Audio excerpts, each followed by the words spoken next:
मध्यम मार्ग YouTube channel में मैं डॉक्टर पुष्पा कामले आप सबका स्वागत करती हूँ। आज मैं आपको डॉक्टर BR अम्बेडकर बाबा साहब ने धर्मांतर की घोषणा की। महार परिषद और बाबा साहब और गांधी जी के बीच बातचीत। बाबा साहब के अनुसार धर्म का मूल्यमापन, इन सब के बारे में एक एक करके बताती हूँ। धर्मांतर की घोषणा की तब बाबा साहब ने कहा कि मेरा समाज हिंदू धर्म में रहकर गुलामगिरी से मुक्त नहीं हो सकता। अगर मैं अस्पृश्य रहा तो हिंदू समाज का एक व्यक्ति जो कर सकता है वो मैं भी कर सकता हूँ या कर सकूंगा।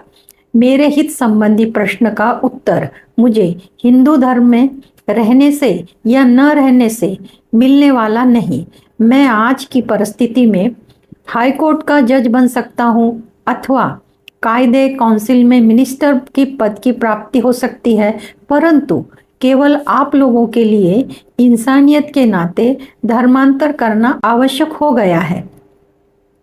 मेरे समाज को उज्जवल भविष्य के लिए मुझे धर्मांतर की आवश्यकता है। मेरे लोगों को कर्तव्यनिष्ठ बनाने के लिए धर्मांतर की आवश्यकता है। मेरे हित संबंधी प्रश्नों के बारे में मैं बिल्कुल बेफिक्र हूँ। आज मैं जो कार्य कर रहा हूँ आपके हित के लिए कर रहा हूँ। 1936 में एक और महत्वपूर्ण घटना का उदय हुआ। 31 मई 1936 के दिन मुंबई में इलाका महार परिषद बुलाई गई। अस्पृश्य समाज के लोगों ने धर्मांतर करना चाहिए या नहीं, इसके लिए विचार करने हेतु ये परिषद बुलाई गई। बाबा साहब ने अपने भाषण में कहा, जिस धर्म में हमें इंसानियत की जिंदगी नहीं मिलती, जानवर से भी बदतर हमारे साथ बर्ताव व्यवहार होता है, हीन भावना से हमें देखा जाता है। ये ऐतिहासिक भाषण करते समय बाबा साहब के चेहरे पर क्रोध, द्वेष, गांभीर्य, चिढ़ ऐसे भाव दिख रहे थे। युगों युगों से अस्पृश्य समाज पर होने वाले अत्याचार को जड़ से खत्म करने के लिए बाबा साहब एक अवतारी पुरुष लग रहे थे। बाबा साहब का एक एक शब्द हर व्यक्ति के हृदय को स्पर्श करता था। प्रत्येक के मन में एक ही आशा निर्माण हुई थी कि बाबा साहब हम लोगों को गुलामगिरी से हमेशा के लिए मुक्त कराएंगे। डॉक्टर बाबा साहब और गांधी जी के बीच हुई बातचीत। 22 सितंबर 1932 के दिन गांधी जी ने बाबा साहब को कहा यानी वचन दिया कि सभी अस्पृश्य एकत्र होकर, एकजुट होकर, यूनिटी में रहकर, अगर यूनिटी में रहते हैं तो मैं सुरंग लगाकर सनातनियों के किले उद्ध्वस्त करूंगा।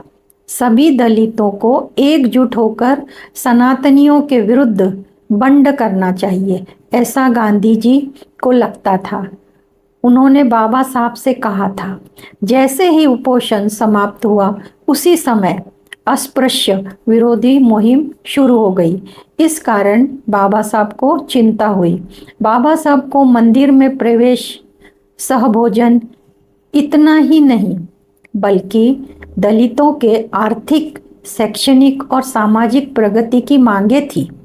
बाबा साहब और गांधी जी के बीच बातचीत में और एक विचार में दरार आने का एक और कारण था।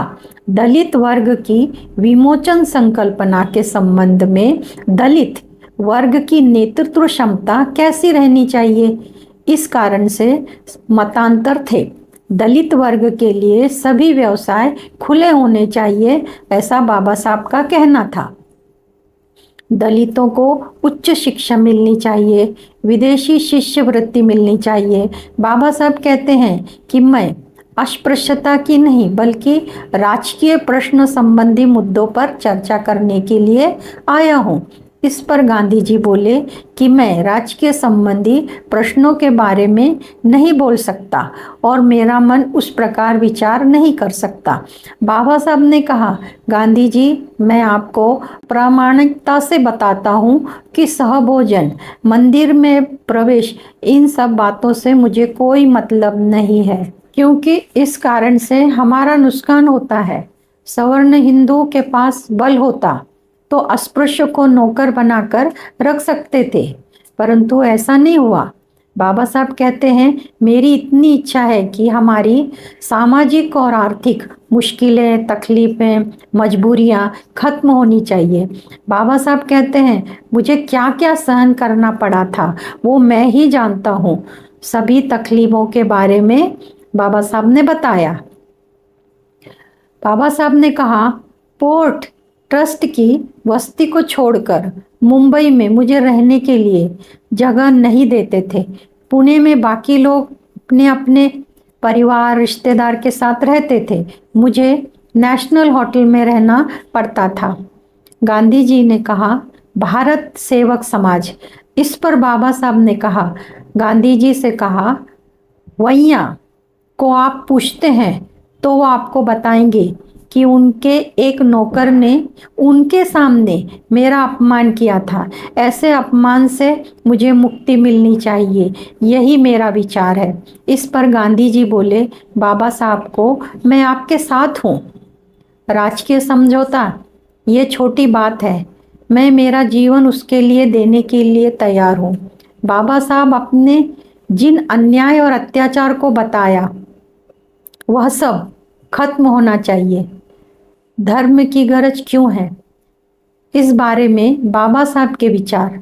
बाबा साहब की दृष्टि से धर्म ही सामाजिक शक्ति है, परलोक में नहीं, इसी लोक में मनुष्य सुखी जीवन जीना चाहता है, ऐसी उसकी मानसिक इच्छा होती है। ये इच्छा पूर्ण करने के लिए उसे जीवन जीने की पूर्ण स्वतंत्रता मिलनी चाहिए। जो शक्ति है स्वतंत्रता प्रदान करती है, शक्ति धर्म के द्वारा प्राप्त होनी चाहिए।